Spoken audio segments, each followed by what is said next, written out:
Buenas noches, ¿cómo están? No sé si se escucha, por favor.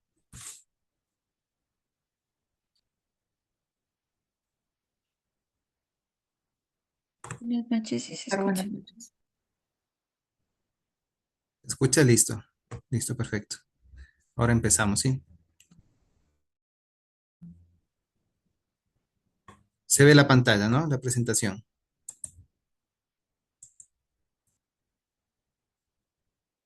Sí,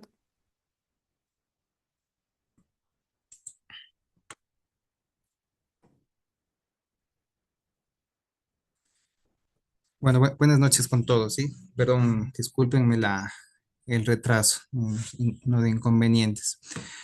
Bueno, primero, bueno, me presento, soy especialista en toxicología. Eh, Primero agradeciendo la invitación para participar en esta charla, en este congreso, y bueno, agradeciendo la presencia de ustedes, ¿sí? Bueno, el día de hoy, bueno, para no perder más tiempo, bueno, vamos a hablar sobre el tema de lo que es hemorragia intracerebral. Cualquier cosa, cualquier duda que tengan, no duden en por ahí levantar la mano o mandar un mensaje, o por ahí muchas veces por ahí estoy hablando y por ahí no lo leo. No duden en interrumpir, sí, con toda confianza, y vamos charlando sobre lo que es el tema que va a ser el día de hoy, sí. Entonces, el día de hoy vamos a hablar de un tema que es bastante importante por el hecho de la gravedad que conlleva el desarrollar esta patología, ¿sí? Vamos a hablar sobre lo que es el tema de lo que es hemorragia intracerebral, ¿sí? Que si bien es una patología que lo podemos nosotros, siempre tenemos que pensarla, no subestimarla, y debemos hacer un diagnóstico diferencial. Está dentro del grupo de lo que son los accidentes cerebrovasculares isquémicos en el 80% y hemorrágicos en un 20, 10 a 20%. Siempre debemos pensarlo, sospecharlo, y vamos a ir viendo cuáles son las principales complicaciones, ¿sí? La hemorragia intracerebral, generalmente, como habíamos dicho, lo podemos clasificar en lo que puede ser espontánea, ¿sí? Y la que puede ser traumática, generalmente en los pacientes que tienen traumatismo craneoencefálico grave, accidentes de tránsito, caídas o demás, siendo generalmente la primera asociada, la primera causa de sangrado de hemorragia intracerebral en los pacientes de la hipertensión, y bueno, la segunda asociada a lo que son lesiones traumáticas, traumatismo, ¿sí? Como podemos ver aquí, nosotros tenemos ahí una tomografía, un importante sangrado, principalmente a nivel de lo que son ganglios de la base. Como vamos a ir viendo, generalmente la localización, es importante identificar dónde está localizado el sangrado, porque no es el mismo sangrado que está a nivel ganglio basal, un sangrado que está más a nivel cortical, donde por ahí nos orienta un poco el tema de la etiología. Si es que tenemos sangre a nivel ventricular, es decir, si tengo lo que es vertido a nivel de lo que son los ventrículos, si tengo sangre en lo que son los surcos, hemorragia subaracnoidea, como lo vamos a ir viendo. Entonces siempre es importante ir determinando lo que son las localizaciones del sangrado que yo voy a encontrar, ¿sí? Generalmente, la hemorragia intracerebral, generalmente no traumática, como le había dicho, puede extenderse a los ventrículos, al espacio subaracnoideo, ¿sí? Generalmente, de un accidente cerebrovascular que representa un importante daño, lo vamos a ver más adelante. Por ejemplo, aquí está un sangrado bastante extenso. Fíjense ustedes que no solamente es sangre dentro de la cabeza, ¿sí? Sino que esta sangre que tenemos de acá es tejido cerebral muerto, se murió la parte del cerebro que está regada por esa zona, básicamente se dañó, y generalmente esto va a tener un efecto de masa. Esto es como tener metido una pelota dentro de nuestro cerebro, y va a empezar a lo que es desplazar lo que es la línea media y la de estructura cerebral, y por eso es importante la determinación del volumen del mismo, ¿sí? Como habíamos dicho, de todos estos accidentes vasculares del cerebro, la hemorragia es la causa más común de muerte. Generalmente ningún tratamiento puede hacer reversible las lesiones orgánicas producidas, por ejemplo, a diferencia de un ACV isquémico, en donde, como lo vamos a ver en otra charla, cuando yo tengo un ACV isquémico y yo tengo un tiempo en el que yo puedo reperfundir el cerebro de acuerdo a los tiempos en el que yo pueda hacer trombolisis, hay una parte del cerebro en el ACV isquémico que se puede reperfundir, lo que se llama la zona de penumbra, que se puede recuperar, ¿sí? En el caso de un ACV hemorrágico, como dice aquí, ningún tratamiento puede hacer reversible las lesiones orgánicas que se producen, ¿sí? Y el papel nuestro generalmente se limita fundamentalmente a adoptar las medidas generales, ¿sí? Generales me refiero a primer el ABCD, que nosotros vemos, cosas básicas, básicas que nosotros hacemos como médicos todos los días, y tratar de mantener al paciente lo más estable posible, evitando lo que es el daño secundario, el daño que podemos provocar nosotros, el daño que se produce por el no tratamiento adecuado, para que se vaya dando lo que es cierta reparación espontánea, ¿sí? Entonces, como vamos viendo generalmente todos estos procesos de lo que son, uy, perdón,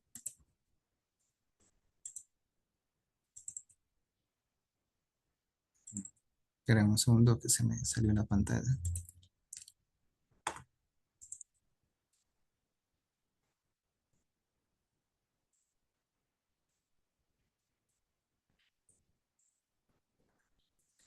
Generalmente todo de estos, una hemorragia intraparenquimatosa es un proceso dinámico, ¿sí? No es solamente el hecho de que yo llego a un paciente, que por ahí yo le hago una tomografía, me llega con deterioro del sensorio, me llega con un foco neurológico, y yo veo que tiene este sangrado en esta zona, que tiene algo de derrame en los ventrículos, tiene otro sangradito por acá, que eso se va a quedar ahí. No, generalmente cuando yo estoy ante un paciente con una hemorragia intraparenquimatosa, una hemorragia cerebral, yo debo pensar, siempre debo sospechar y principalmente dentro de las primeras 6 horas, 6 a 24 horas, que este hematoma puede expandirse, de modo acá en el mismo paciente, como el sangrado aumentó.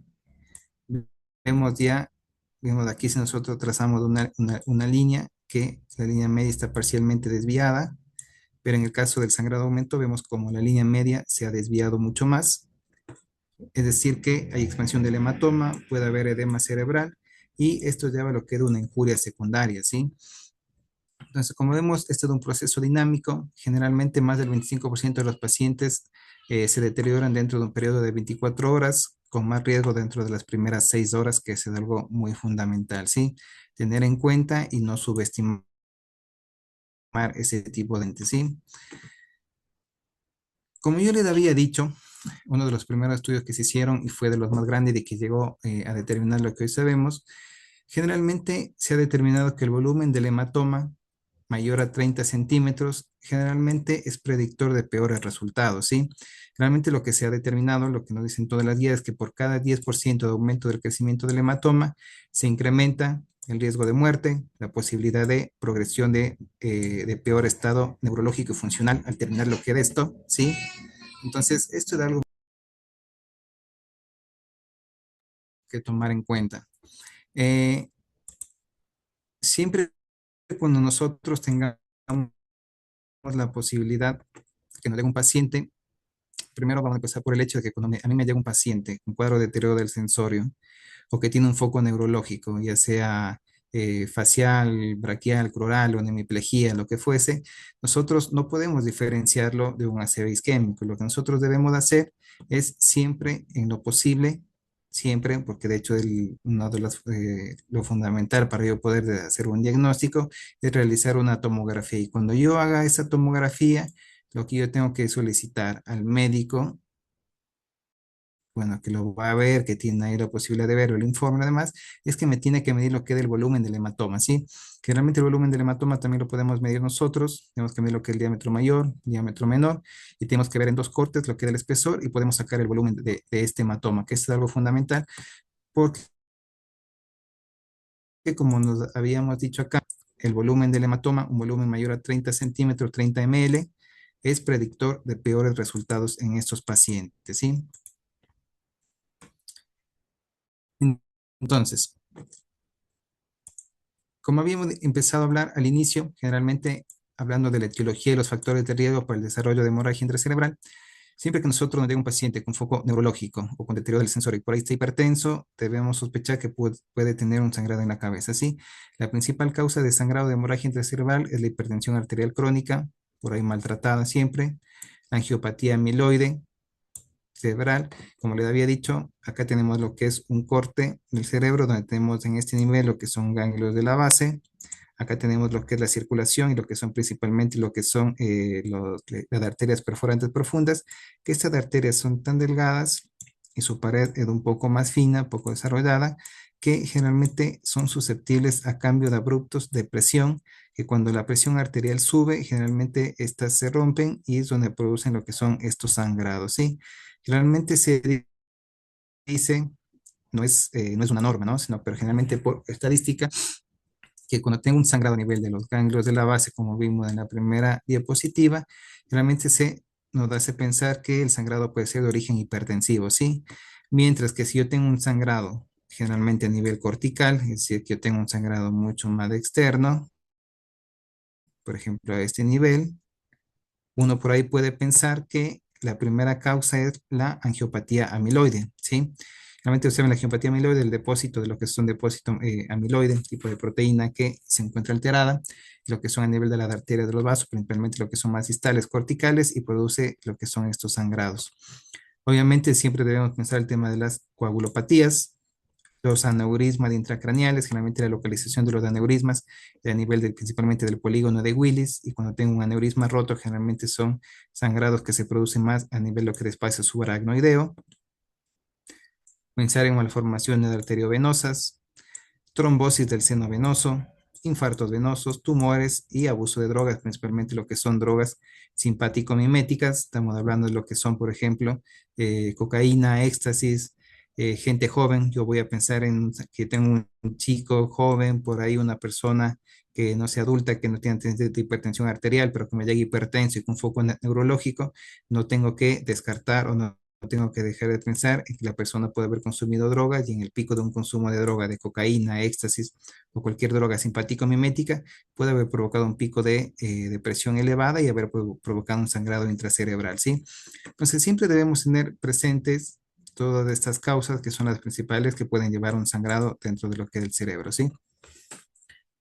Como habíamos dicho, principalmente eh, la evaluación inicial de estos pacientes empieza obviamente con la clínica, ¿no? Siempre nosotros, el ABC, vía aérea, circulación, estado neurológico del paciente, una neuroimagen es fundamental, porque yo sin una neuroimagen no puedo determinar qué es lo que le está pasando a mi paciente, ¿sí? Hacer un seguimiento exhaustivo del estado neurológico del paciente mediante escalas, manejo adecuado de la presión arterial, como lo vamos a ver un poco ya más adelante. Y acá, generalmente, ¿qué es lo que nos dicen las guías? Principalmente lo que son las guías AJA, que siempre debemos nosotros pensar en lo que es la estabilización cardiopulmonar, ¿sí? Esto obviamente requiere ver cómo está la vía aérea. Siempre debemos manejar lo que son escalas neurológicas para ver cómo está nuestro paciente, la más conocida de todos, si bien no es una escala para determinar lo que es gravedad de un paciente con un ACV isquémico hemorrágico, por la escala de Glasgow, que es la más conocida, la más utilizada, siempre debemos ir manejando para ver la evolución de nuestro paciente. Generalmente en los pacientes con ACV se prefiere utilizar la escala de NIH, ¿sí? Estabilización del cuadro hemorrágico, ¿qué quiere decir eso? Que yo tengo que tratar de determinar la causa de la hemorragia de mi paciente. Quiere decir que parte de esto también parte de esto nosotros también necesitamos determinar cuál fue la causa que llevó a mi paciente a llegar a ese estado de hemorragia intracerebral. Para eso nosotros debemos saber o debemos siempre hacer un examen clínico neurológico importante, examen clínico del paciente, preguntar si no estaba tomando lo que es anticoagulantes para poder revertir lo que son esos anticoagulantes. Generalmente yo debo controlar lo que es saber si mi paciente es hipertenso, tomar las medidas vitales, signos vitales. Si mi paciente tiene presión sistólica elevada, más de 180, 220, tengo que bajar esa presión arterial, es una emergencia hipertensiva, ¿sí? Movilizar a mi paciente a un área adecuada para su manejo. Estos pacientes tienen que estar en un área de terapia intensiva porque son pacientes, como habíamos dicho, que dentro de las primeras 24 horas pueden resangrar, puede aumentar el hematoma, pueden deteriorar el sensorio, pueden requerir ventilación mecánica, intubación. Entonces necesitan estar monitorizados en unidades de cuidado intensivos, ¿sí? Se debe hacer una consulta pronta al especialista en neurocirugía, que en conjunto de un manejo multidisciplinario es quien se va a decidir cuál va a ser la mejor terapéutica para este paciente. Ya vamos a ir viendo qué es mejor si operar de entrada o conducta expectante con el tratamiento estándar. Documentar el tamaño de la hemorragia durante las primeras 6 horas. Generalmente se dice que dentro de las primeras 24 horas debería tener una tomografía de control, y en caso de que tenga un cambio, una disminución en el Glasgow o un aumento en el NIH, tengo que hacer una tomografía de control a ver si hubo un resangrado, ¿sí? Y bueno, como habíamos dicho de inicio, investigar la causa de la hemorragia, que eso es algo fundamental. Entonces, para empezar un poco, el diagnóstico, fundamentalmente, como habíamos dicho, va a ser radiológico, obviamente ante la sospecha de un paciente con deterioro del sensorio y un foco neurológico. La tomografía es del examen de elección, donde lo que yo tengo que determinar, vuelvo a repetir, el volumen del hematoma, si tiene o no volcado ventricular, es decir, sangre que pasó al espacio o a los ventrículos, y la ubicación del hematoma, que a mí me orienta un poco a lo que es la causa o el origen de lo que es ese sangrado, ¿sí? Como yo le había dicho, algo a tomar muy en cuenta es que un aumento de más de 2 mililitros en el volumen del primer sangrado se asocia a mayor mortalidad, que es algo muy fundamental.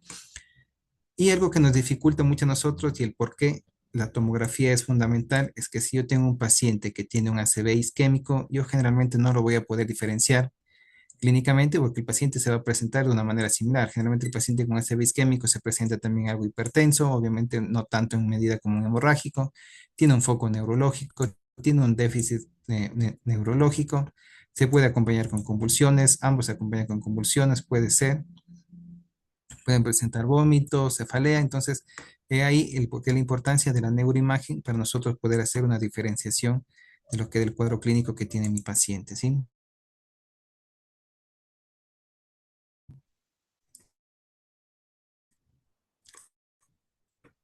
Temprano, tengo que siempre sospechar expansión del hematoma, tener un examen neurológico inicial, eso es algo fundamental, ¿sí? Cuando yo tengo un paciente que ingresa a la emergencia y yo sospecho que puede tener ya sea un ACV isquémico, un ACV hemorrágico, yo tengo que documentar cuál es el grado o la escala neurológica que yo voy a llevar para ir evaluando lo que es la evolución de mi paciente, ¿sí? Ya sea el coma de escala de Glasgow o el NIH, que es la escala fundamentalmente utilizada, porque si yo tengo un pequeño cambio en esta de escalas, que yo voy a ir viendo dentro de los primeros minutos, al inicio, las primeras horas, posteriormente, yo tengo que sospechar en expansión del hematoma, resangrado o mayor isquemia en caso de un ACV isquémico, ¿sí? Generalmente cuando yo utilizo, por ejemplo, esa de una tomografía en la que se utilizó contraste para ver qué tenemos lo que es la zona de lo que es sangrado, y fíjense ustedes como tengo una pequeña zona un poco más hiperintensa, que quiere decir lo que es el contraste, fuga de contraste, quiere decir que ese hematoma sigue sangrando, y lo que se llama lo de spot sign, que son signos tempranos que a mí me indican, signo puntual temprano, que indican que hay mayor riesgo de que este paciente puede volver a sangrar. Entonces, siempre todos estos signos radiológicos uno tiene que preguntar, tiene que ir viendo con el médico que lo va siguiendo, porque a mí me va a dar una pauta de que este paciente tiene mayor riesgo de sangrado, que es que si yo este paciente ingresó, veo eso en la tomografía, tiene un spot sign, si fuga de contraste por acá, y mi paciente sigue con una tensión arterial sistólica de 220, 110, bueno, me dice que si yo lo mantengo con esta tensión arterial, ese paciente va a resangrar sin dudarlo porque ya tiene fuga de contraste por ahí, ¿sí? Entonces, eso es algo importante a tomar en cuenta y que nosotros debemos ir siempre de forma dinámica, ir siguiendo a estos pacientes, ¿sí? Generalmente la escala que se utiliza de forma rutinaria, digamos, para hacer una evaluación inicial de la gravedad de la hemorragia que tiene mi paciente es el denominado ICH score, ¿sí? Generalmente este ICH score tiene una puntuación que va de 0 al 5 y que lo que a mí me va a determinar es la mortalidad. Si bien, ojo, aquí quiero recalcar algo muy importante, puedo llegar a tener un paciente que tiene un ICH score de 5, no quiere decir que no voy a hacer nada por este paciente ni que este paciente no requiere lo que es atención, ¿sí? Siempre nosotros sabemos que debemos realizar todo por este paciente y realizar todos los pasos que les voy mencionando, todas las evaluaciones, de evaluación por el neurocirujano, porque, bueno, no sabemos cuál va a ser la evolución que va a tener, ¿sí? Pero obviamente un paciente con NIH, con ICH score mayor, va a tener una mayor mortalidad sin dudarlo, ¿sí? Acá, como ustedes van a ver, cuáles son los componentes de la escala del ICH Score, vamos a tener lo que es la escala de coma de Glasgow. Generalmente a menor escala va a tener un mayor puntaje. La edad también es algo muy importante. Ponemos un punto de 80 años de edad. La ubicación aquí es algo también fundamental, ¿sí? No es lo mismo tener un sangrado a nivel infratentorial que supratentorial. Infratentorial nos estamos refiriendo principalmente a lo que es la afectación, principalmente lo que es la circulación posterior de lo que es del cerebro, todo lo que conlleva lo que es lo que es el tallo, cerebelo, tronco encefálico, porque como nosotros sabemos, aquí haciendo un pequeño dibujo de lo que tenemos, lo que es del tronco, acá vamos a tener lo que es un poco lo que es el cerebelo. Esta porción de acá, del cerebro, es una porción que va a estar mucho más encerrada, por lo que es hueso, va a tener un menor espacio, y si yo llego a tener un sangrado en esta parte, el edema que se va a desarrollar aquí, el edema que se va a desarrollar va a ser mucho mayor y no va a tener cómo expandirse. Quiere decir que la complacencia de esta zona va a ser mucho menor y el daño va a ser mucho peor, va a ser más catastrófico. Es por eso que la ubicación infratentorial va a tener un puntaje de 1, quiere decir que va a dar mayor mortalidad en estos casos. Ya habíamos hablado del tema del volumen del hematoma. En todos los estudios se ha determinado que lleva una mayor mortalidad. Y lo que es el volcamiento ventricular o vaciada hacia los ventrículos. Entonces, fíjense como todo lo que hemos ido hablando se va resumiendo un poco lo que es en la escala del ICH score, donde vemos que son cosas fundamentales, ¿sí? El volumen del hematoma, la localización del hematoma, la edad y si tiene volcado ventricular. Si tiene todo esto, mayor mortalidad en estos pacientes.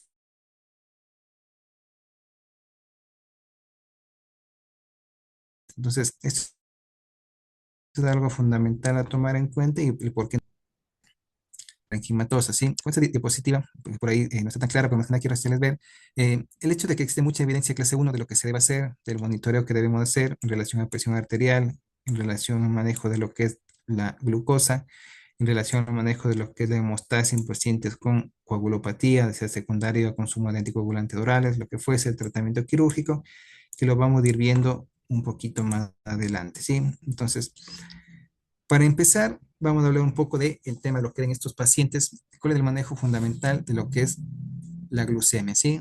Generalmente en estos pacientes hay un gran estudio que se realizó en donde se determinó que los pacientes diabéticos hiperglucémicos, generalmente con el urredio, que medía mortalidad a los 30 días y 3 meses, era mucho mayor en relación a los pacientes no diabéticos y que por ahí se controlaba de una forma adecuada lo que son sus glucemias al ingreso, ¿sí? Entonces, esto es algo muy fundamental que nosotros debemos tomar en cuenta. Nosotros debemos recordar que el cerebro generalmente en sí es un órgano que depende fundamentalmente de lo que es oxígeno, depende fundamentalmente de lo que es glucosa, ¿sí? El cerebro no produce glucosa, no produce oxígeno, depende fundamentalmente, es totalmente dependiente de estos dos factores, y que si yo tengo valores de glucosa no solamente elevados, ojo, hablando de diabéticos, no quiero decir solamente cifras de glucemia elevada, sino también cifras de glucemia baja. Generalmente el objetivo que debemos nosotros manejar en estos pacientes son generalmente glucemias entre 120 y no más de 180, porque se vio en todos los estudios que glucemias mucho más elevadas o mantenidas en el tiempo aumentan la mortalidad en estos pacientes. Obviamente menor de 120, porque si ya tengo en un cerebro dañado, al que aparte de eso le restringo lo que es el aporte, lo que es glucosa para la formación, lo que es energía ATP, generalmente un cerebro que se va a dañar más, ¿no? Y obviamente cifras mayores de 180, generalmente lo que nos dice es que puede llevar a mayor desarrollo de edema a nivel del tejido celular dañado. Entonces, esto es algo muy importante que nosotros debemos siempre tomar en cuenta. Entre 120 y 180, pasado de eso, manejar de forma adecuada con insulina, ¿sí? Otro tema que es fundamental, muy fundamental en este caso acá, que nos va a competir también a nosotros en el manejo de los pacientes en emergencia, es el manejo médico de la presión arterial, ¿sí? Generalmente la reducción de la presión arterial, ya sea de inicio que nosotros veamos, porque como yo les había dicho, generalmente estos pacientes van a llegar con cifras de tensión arterial bastante elevadas, ¿sí? Eh, Generalmente son pacientes que llegan con tensión arterial sistólica, generalmente siempre arriba de 200. Y siempre aquí hay una preocupación, ¿no? Siempre del debate hasta dónde bajar lo que es la presión arterial. Porque de igual manera que pasa con la glucosa, generalmente si yo tengo, ustedes saben que la oxigenación del cerebro depende fundamentalmente del flujo sanguíneo cerebral, y que si yo tengo un paciente que aumentó la presión, que muchas veces esto es de una medida fisiológica que realiza el organismo, aumentar la presión arterial para aumentar el flujo sanguíneo cerebral y que esa zona del cerebro que está isquémica o que tiene una penumbra, trate de llegar más sangre para que no muera, ¿no? Entonces, siempre ha sido un tema de discusión, un poco más de discusión en el ACV isquémico, en el ACV hemorrágico se ha llegado un poco más a consensos, principalmente en lo que son mucho de análisis del estudio de ATH2, donde se ha llegado a determinar que, vamos a ver más adelante acá, tenemos mucho de estudios desde hace muchos años, donde se ha llegado a determinar que pacientes hipertensos tienen más riesgo de crecimiento del hematoma. Entonces, ustedes pueden ver acá en la mayor parte de estudios, los más grandes que se han realizado en relación a lo que es hemorragia intracerebral, habla de tensión arterial sistólica mayor a 195, se asoció mayor expansión del hematoma, en 87 pacientes tan mayores a 145 los 30 días, presentó mayor muerte y mortalidad, obviamente porque tuvieron resangrados. En 186 pacientes, tensión arterial sistólica mayor a 200, incrementó el tamaño del hematoma. 57 pacientes dentro de las 6 horas, una tan mayor expansión. Entonces, fíjense ustedes cómo el tema en este caso de un ACV hemorrágico, el manejo de la presión arterial es un tema muy fundamental porque ya han habido demasiados estudios, el último estudio que se le de igual manera ha demostrado que una tensión arterial sistólica mayor a 180-220 tiene mayor riesgo de aumentar lo que es el hematoma y obviamente al aumentar el hematoma yo voy a tener un mayor riesgo, mayor mortalidad y mortalidad en estos pacientes. Entonces, todo lo que son las guías internacionales, guías de la AJA del ASA, lo que nos dicen es que el manejo actual nos indican con una indicación clase 1A, que pacientes con una presión arterial sistólica entre 150 y 200 se puede bajar la presión hasta 140 milímetros de mercurio. Estoy hablando de tensión arterial sistólica, ¿sí? Porque no se vio mayores cambios con la TAM, pero sí con el tema de la tensión arterial sistólica, donde manejar una presión arterial sistólica en un rango entre 140 y 160 se considera que puede ser un rango seguro, en donde principalmente yo lo que voy a buscar en este caso es, número uno, bajar el riesgo de aumento del hematoma y número dos, no comprometer lo que es el flujo sanguíneo cerebral, lo que es lo mismo la presión de perfusión cerebral, ¿sí? Porque es algo importante, bajar demasiado la presión arterial por debajo de 140. En este estudio también lo que se demostró es que aumenta lo que es la mortalidad en estos pacientes porque estoy dejando si un flujo adecuado a la parte del cerebro o parte del tejido cerebral que tiene penumbra, que está dañado, que está intentando recuperarse o que no está 100% dañado, ¿sí? Entonces, se considera que entre un rango 140 a 160 es seguro bajar lo que es la presión arterial, obviamente con la droga que yo tenga disponible en ese momento, ya sea un betaloquiante, ya sea alguna, dependiendo de la patología, el antecedente de mi paciente, obviamente, ¿no?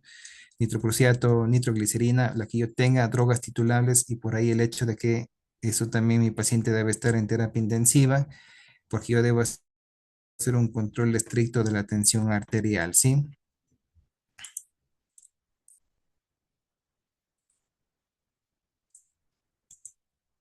Bien, por acá, hasta acá, ¿alguna consulta, alguna pregunta?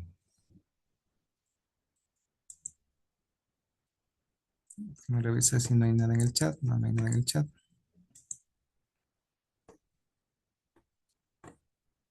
Bien, si no hay ninguna pregunta, vamos a continuar, ¿sí?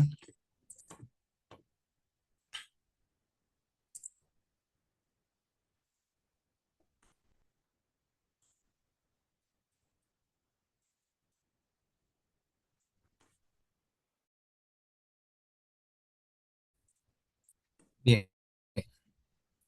Otro tema, también otra de las causas, ¿no? Que puede llevar a un sangrado en estos pacientes, generalmente es la hemorragia intracerebral asociada al uso de anticoagulantes, ¿sí? Eh, Actualmente nosotros, ese era un escenario que puede llegar a ser bastante complicado, ¿no? Porque generalmente los sangrados, la hemorragia intracerebrales, generalmente se presentan más en pacientes dañosos. Como le he dicho, si tengo un paciente joven, debo pensar en el uso o abuso de drogas simpático-miméticas, pero generalmente son pacientes por ahí añosos que tienen comorbilidades asociadas, muchos de ellos cardiológicas, que si pueden, hace poco tuve un paciente con una hemorragia intracerebral que tenía una FA y venía anticoagulado. Entonces, siempre nosotros debemos pensarlo, debemos investigar a través de lo que es la historia clínica con la familia, qué medicación estaba tomando lo que es este paciente, si tomaba anticoagulantes, antiagregantes plaquetarios, los nuevos, bueno, ya no son nuevos, ¿no? Pero van a ser los NOAC. Entonces, eso es algo fundamental porque debemos determinar cuál es la droga culpable que pudo haber causado esto, ¿no? Porque algo fundamental en lo que es el protocolo del manejo es que debemos revertir el efecto del fármaco mediante la administración de un antídoto adecuado, donde este esté disponible. Y obviamente debemos, no solamente que si yo tengo un paciente que dializa, le pasaron heparina en la diálisis, bueno, tengo que pasarle el antídoto, ustedes saben, es la protamina, pero no solamente por ahí pasar, sino hacer un control, porque qué tal que yo no pasé una dosis adecuada o qué tal que no hubo una corrección adecuada. En el caso que yo tuve, fue un paciente con un intento autolítico que se tomó exceso de lo que es warfarina. Entonces, siempre debemos de hacer un control, monitoreo de la efectividad de la terapia que nosotros estamos haciendo y determinar y verificar que hayamos revertido lo que es esa anticoagulación, obviamente mediante las pruebas de laboratorio que tengamos disponibles, ¿sí?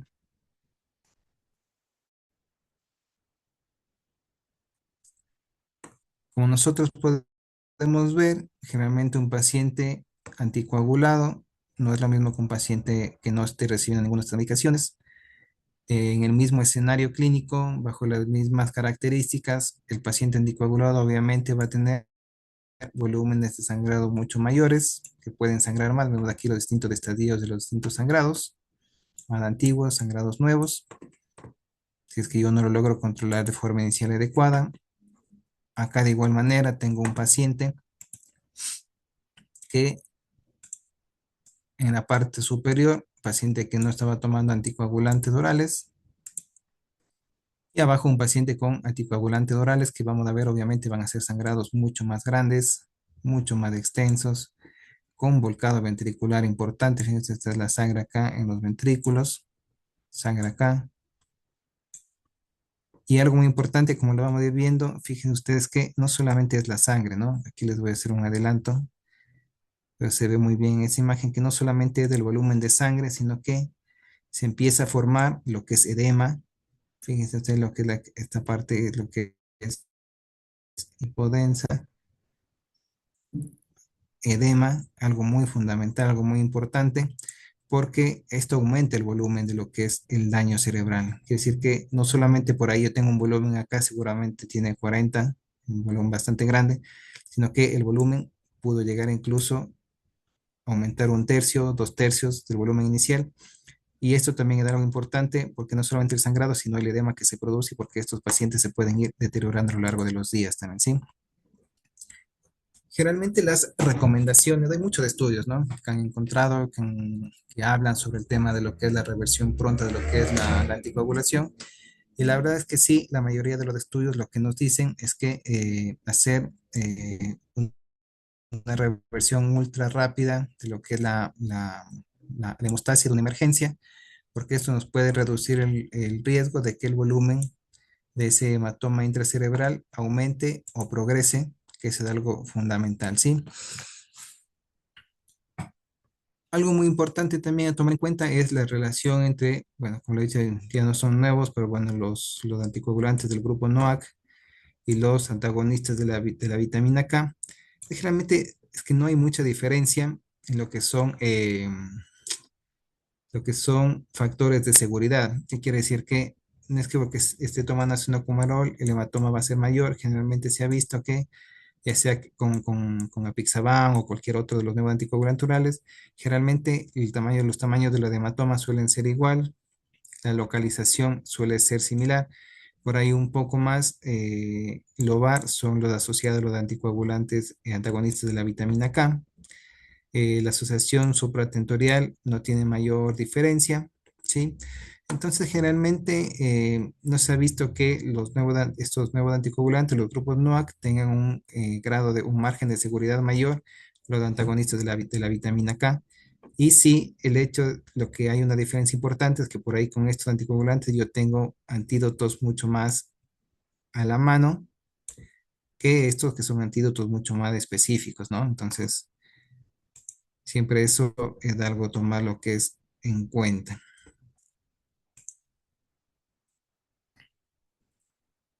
Bien.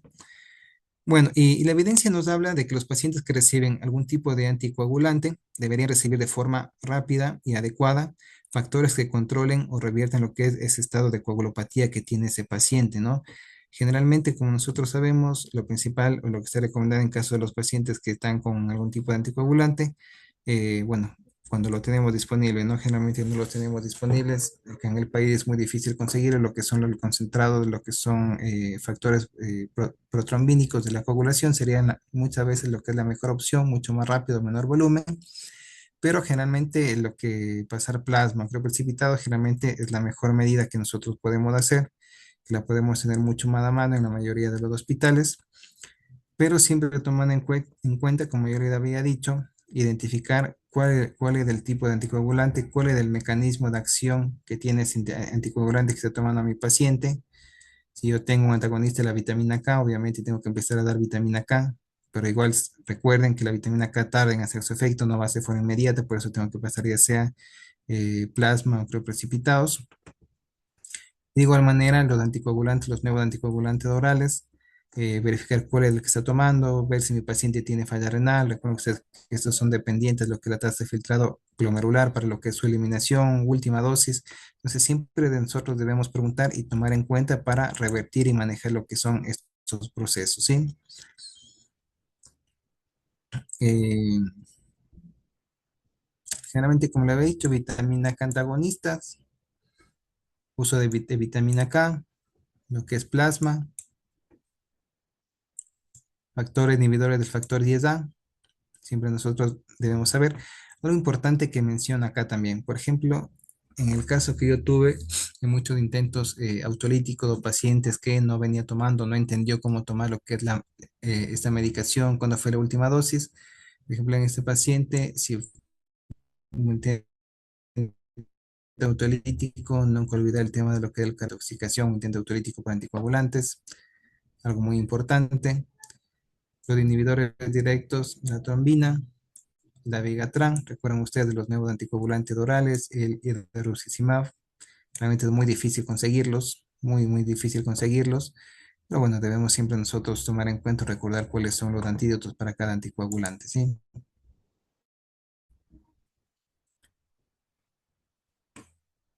Otro escenario que nos podemos nosotros encontrar, que también era algo importante conocer, era aquellos pacientes que ingresan con un ACV isquémico en un tiempo de ventana para trombolíticos y en los cuales yo pasé algún antitrombolítico, ya sea streptokinasa, ya sea tenecteplasa, ¿sí? Que generalmente ustedes saben que si bien el riesgo, generalmente tiene un riesgo del 4 al 6%, realmente bastante bajo en relación al beneficio, pero son pacientes que no están exentos de sangrar.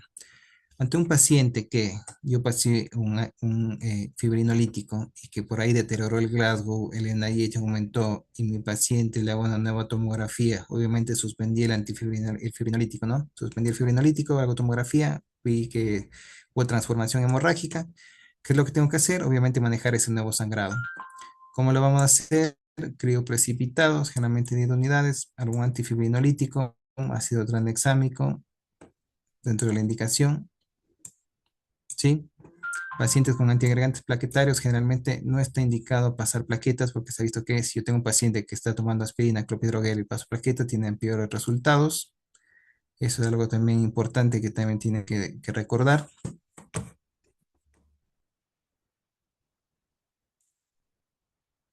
Bien, otro tema importante y siempre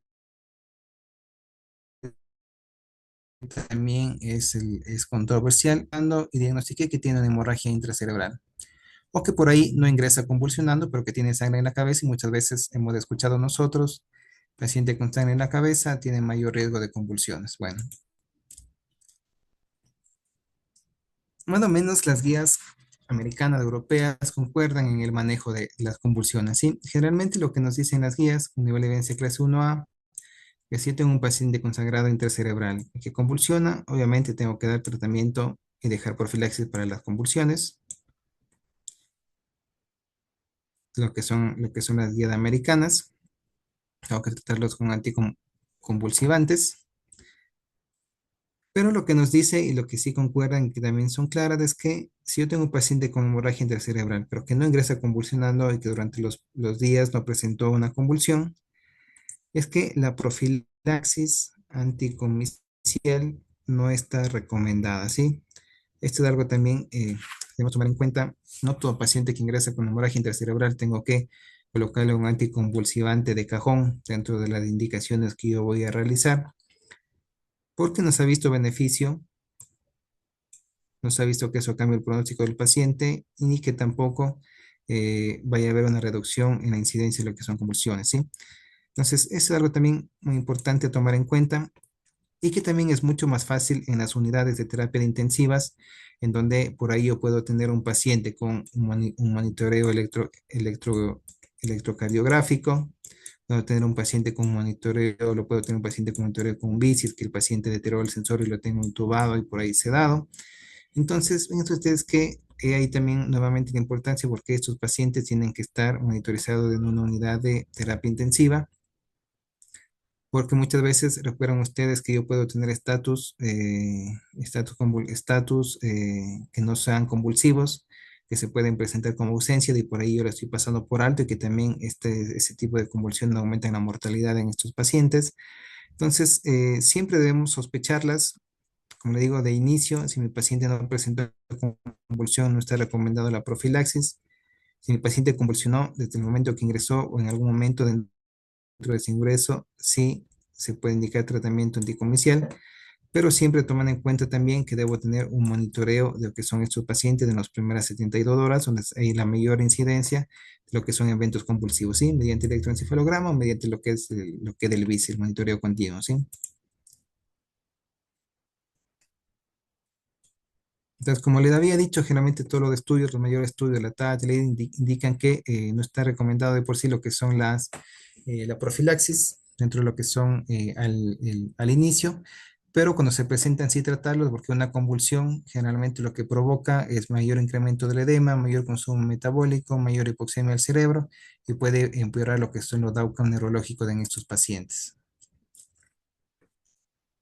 El tema de la UCI, que ya lo hablamos, vimos acá el monitoreo, muchas veces la presión intracerebral, monitoreo continuo de estos pacientes. Entonces, eso es algo muy fundamental. En muchos estudios está demostrado que tener o manejar estos pacientes de unidades especializadas y más aún si son unidades de stroke, unidades de ACVs, mejora generalmente los resultados, mejora la mortalidad, baja las complicaciones de estos pacientes de tener un mayor monitoreo y estar manejado por personal que por ahí tiene algo más de experiencia en este trastorno, ¿sí?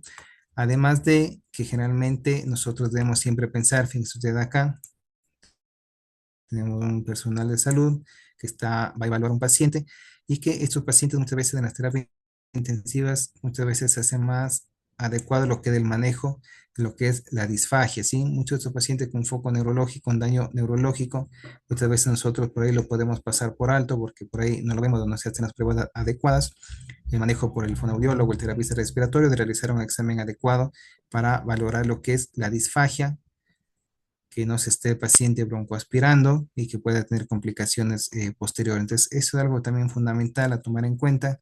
Todo paciente neurológico que ingrese por un ACV debe ser evaluado dentro de las primeras horas el estado de manejo de la vía aérea, porque muchas veces puede haber lo que son microaspiraciones, muchas veces que lo pasamos por alto, entonces por ahí con una rehabilitación adecuada podemos evitar neumonías por aspiración y demás complicaciones que conllevan esos pacientes, ¿sí?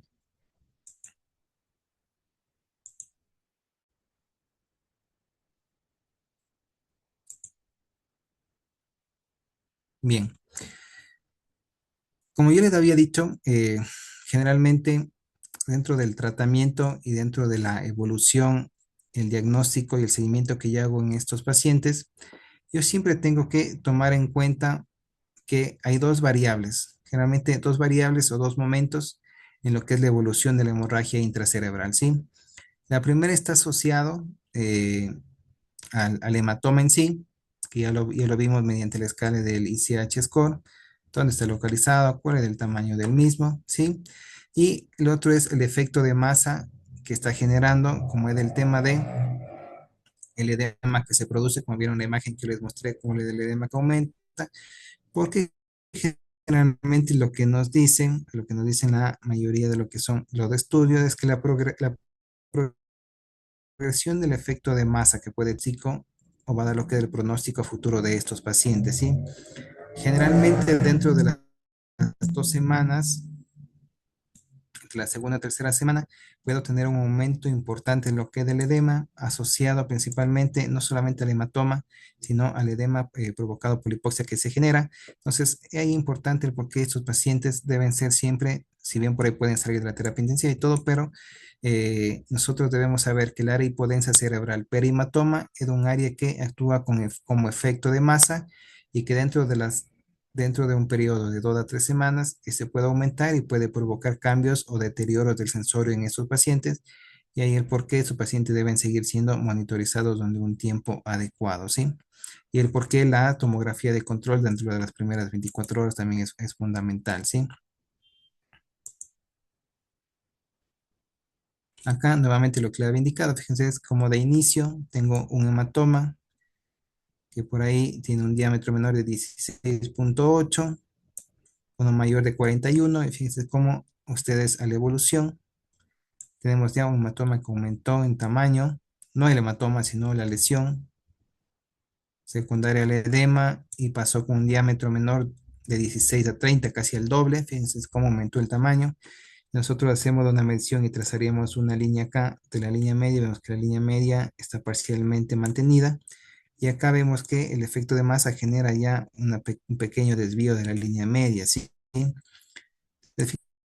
Fíjense usted que este es un proceso que se puede ir desarrollando a lo largo hasta 3 semanas, se ha determinado, y que el por qué nosotros siempre debemos pensar, y bueno, ante cualquier cambio neurológico de estos pacientes, debemos hacer una tomografía de control para, bueno, evidenciar los cambios que pudo haber tenido, ¿sí? Entonces, un poquito para resumir, lo que del tratamiento médico fundamentalmente se basa en el manejo de la presión arterial, como ya lo vimos, algo fundamental, adecuados niveles de glucemia, pensar y tratar las convulsiones si se presentan, tratar lo que son, investigar, determinar o tratar lo que son trastornos de la hemostasia.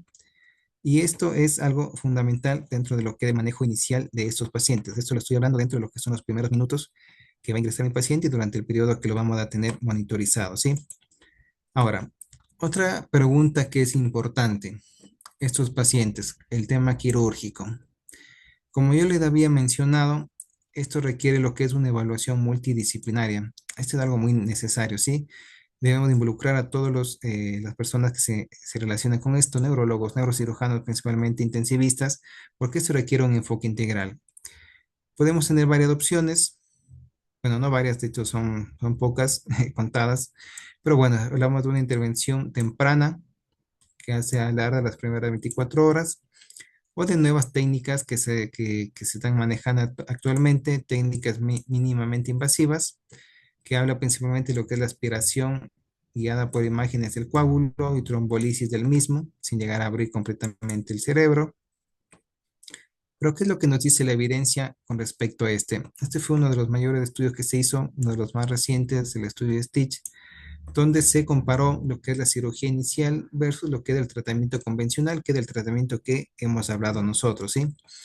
Eh, en ese estudio que evaluó cerca de 1.033 pacientes dentro de las primeras 24 horas, en donde lo que se vio principalmente es que un cuarto de los pacientes tuvieron una evolución favorable en las dos ramas, ¿sí? No hubo ninguna diferencia entre hacer cirugía temprana estamos hablando principalmente de lo que es craniectomía descompresiva, es decir, sacar parte de lo que es el cráneo para que el cerebro o ese hematoma o ese edema que se va generando no provoque aumento de la presión intercerebral, sino que el cerebro pueda expandirse a través de la cranectomía y que no aumenten las presiones dentro de lo que es la bóveda craneal, ¿sí?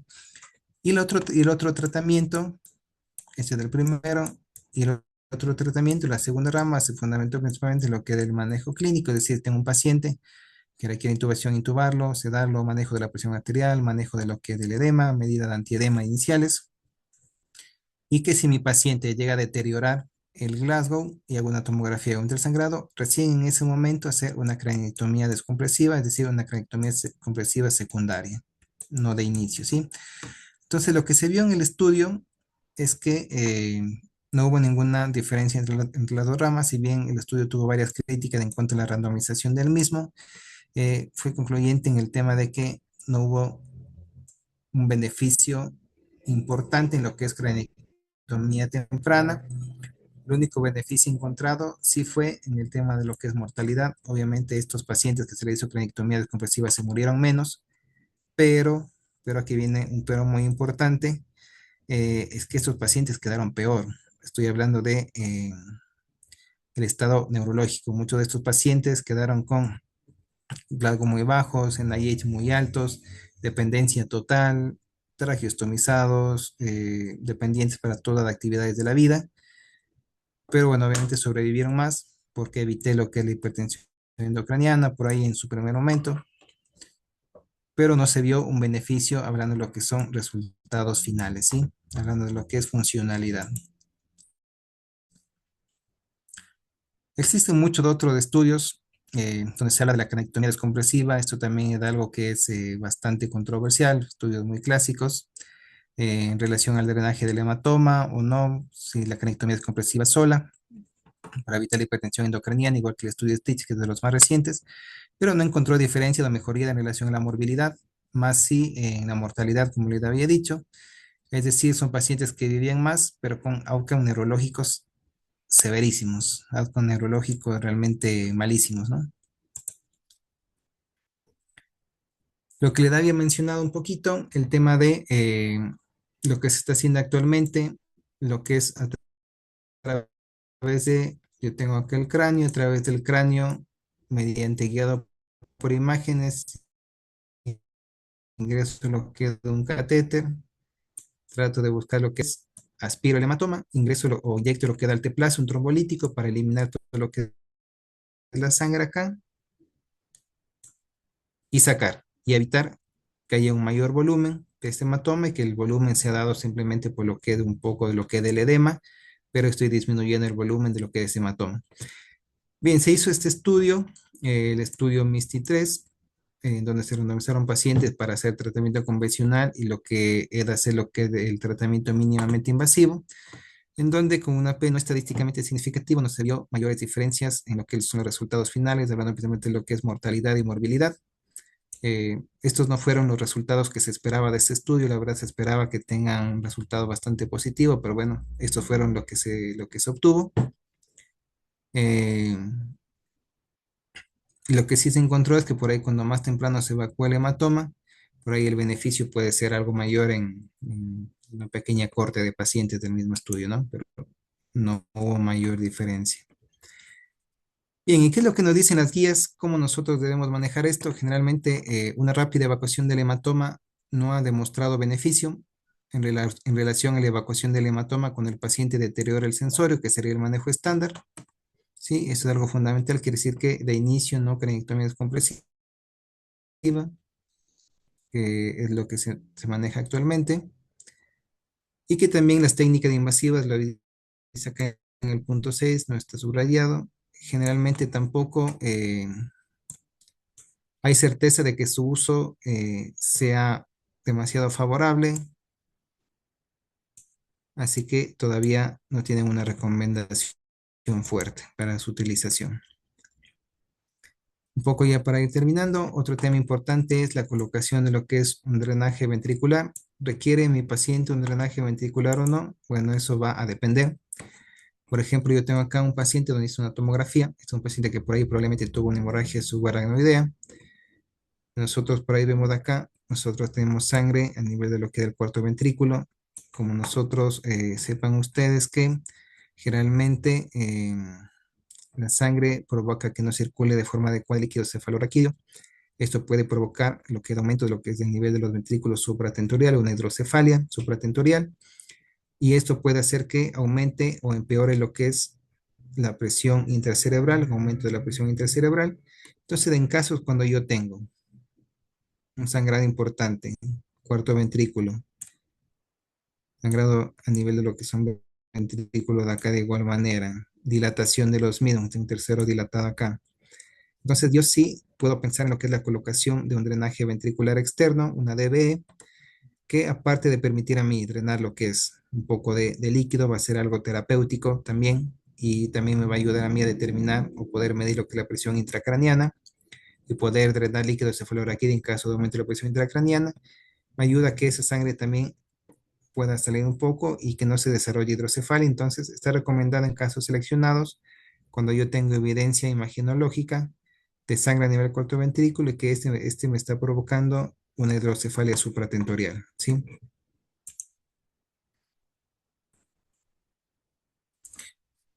Y algo importante, bueno, que también creo que les mencioné, es que, bueno, como nos dice ese estudio acá, ¿no? El hecho de que yo tenga sangre a nivel intraventricular también tiene peores, eh,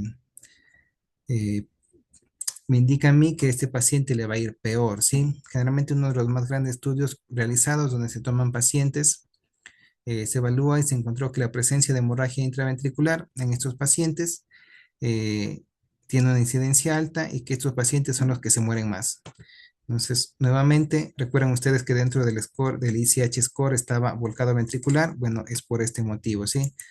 Todos estos estudios demostraron que los pacientes con sangrado intraventricular, sangrado dentro de los ventrículos, se mueren más que los que no lo tienen.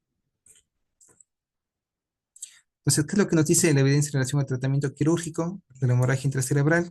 Si yo tengo una hemorragia supratentorial, de acuerdo a los mayores estudios, el Stitch 1 y el Stitch 2, no se encontró diferencias entre lo que es una cirugía temprana y el manejo convencional. Es decir, que no está recomendada hacer craniotomía descomprensiva temprana, pero sí es importante tomar en cuenta que en los sangrados de fosa posterior, recuerden ustedes el ICH score, nuevamente volvemos, los infratentoriales o de fosa posterior, generalmente la craniotomía descompresiva sí se ha visto, principalmente lo que es la suboccipital, que puede disminuir lo que es la muerte y mortalidad en estos pacientes. Entonces, en el caso de una hemorragia de fosa posterior, realmente sí se puede recomendar lo que es una craniotomía temprana. Bueno, eso bueno, es todo lo que teníamos para comentarles. Sé si por ahí tiene alguna consulta. Ahí vi que me escribió Pau, dice en relación a los pacientes con ACV isquémico, el target de presión es el mismo. No, no, no es del mismo. Vamos a ver, lo vamos a ver nosotros en la siguiente clase eso.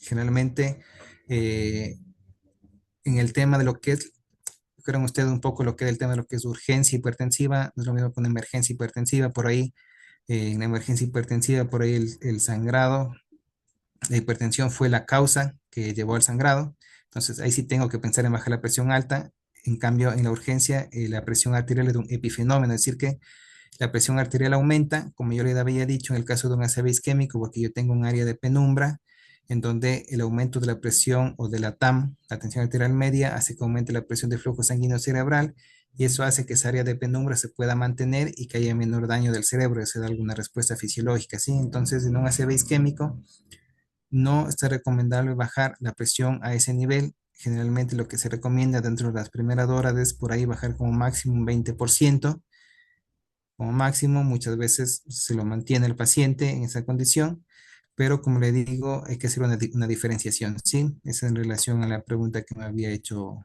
Pau. Saca.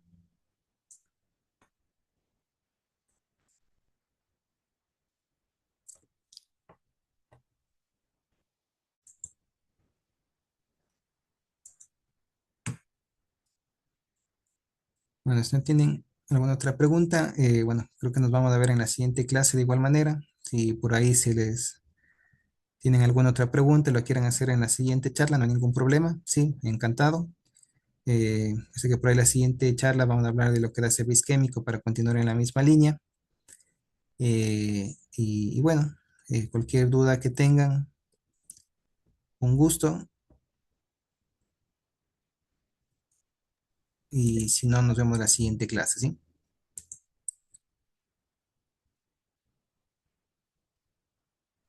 Listo, doctor, muchas gracias. No, gracias a ustedes.